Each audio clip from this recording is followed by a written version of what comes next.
Welcome to my YouTube channel, Angel Kid Stories.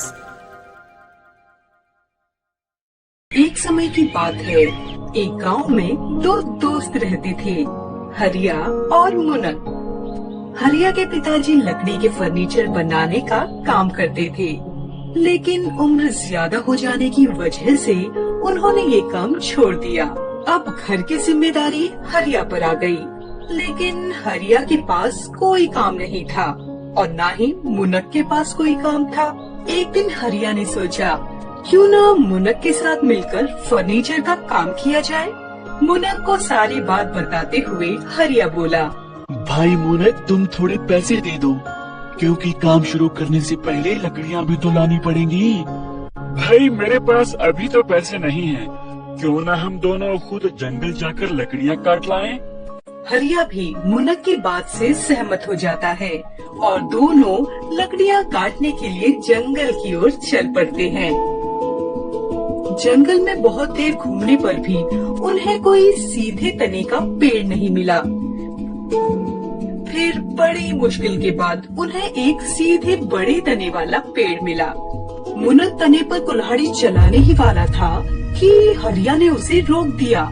इस पेड़ पर तो पक्षियों के बहुत सारे घोंसले हैं। अगर हमने पेड़ काट दिया तो सारे घोंसले गिर जाएंगे और अंडे फूट जाएंगे। इसलिए इस पेड़ को मत काटो, जंगल में सीधे तने के पेड़ और मिल जाएंगे।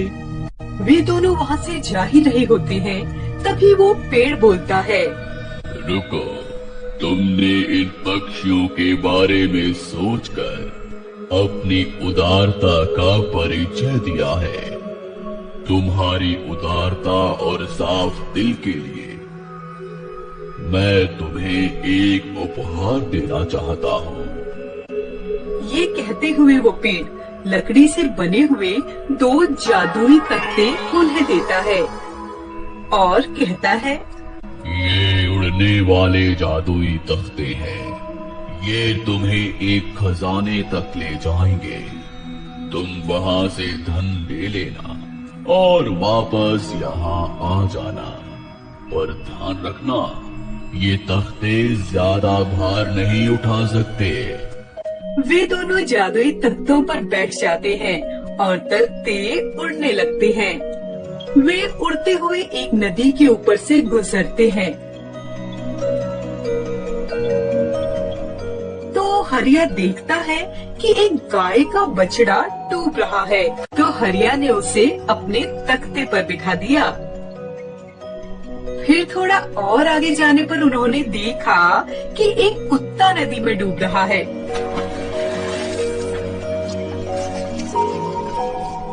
तो मुनक ने उसे अपने तख्ते पर बिठा दिया। उन्होंने सोचा कि नदी पार करके उन्हें उतार देंगे, पर नदी पार की तो उन्होंने देखा वहाँ बहुत सारे जंगली जानवर हैं।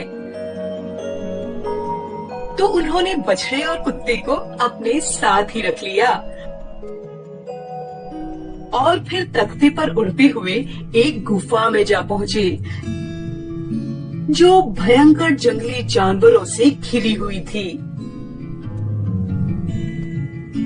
वो पूरी गुफा सोने के सिक्कों से भरी थी। वे दोनों अपने झोलों को सिक्कों से भरने लगे। मुनक ने झोला जैसे ही उड़ते हुए तख्ते पर रखा तो तख्ता जमीन पर गिर गया। इस पर मुनक ने सोचा, ओहो, ये ज्यादा भार नहीं उठा सकता है, इसलिए इस कुत्ते को यहीं छोड़ देता हूँ। वैसे भी कौन सा मेरा है, मुझे क्या मिलेगा इसकी जान बचाकर। यह सोचते हुए उसने कुत्ते को वहीं छोड़ा और झोले में बहुत सारे सिक्के भर दिए। हरिया के साथ भी यही हुआ, पर हरिया ने सोचा, मैं इतने धन का क्या करूँगा, उतना ही लेता हूँ जितने में लकड़ियाँ खरीद सकूँ। और ये सोच उसने झोले में थोड़े से सिक्के डालकर उस बछड़े को साथ ले लिया। हरिया और मुनक वापस पेड़ के पास गए तो हरिया ने देखा कि उसकी झोली पूरी सोने से भर गई है और मुनक ने देखा उसकी झोली में सिर्फ पत्थर थे। फिर पेड़ बोला, मुनक, तुमने धन के लिए उस कुत्ते को मरने के लिए छोड़ दिया और दूसरी तरफ हरिया ने ज्यादा धन की बजाय असहाय की सहायता को चुना। वो एक जादुई खजाना था। वो लोगों को वही देता है जिसके वो हकदार है। मुनक, तुम्हारा हृदय पत्थर के जैसा है, इसलिए तुम्हें सिर्फ पत्थर ही मिले, और हरिया का हृदय सोने के जैसा है, इसलिए उसे सोना मिला। मुनक अपने किए पर दुखी था। उसके बाद उसने निर्णय किया कि वो ऐसा अब दोबारा कभी नहीं करेगा और हरिया को मिले धन से फर्नीचर का काम शुरू कर दिया और खुशी खुशी रहने लगे।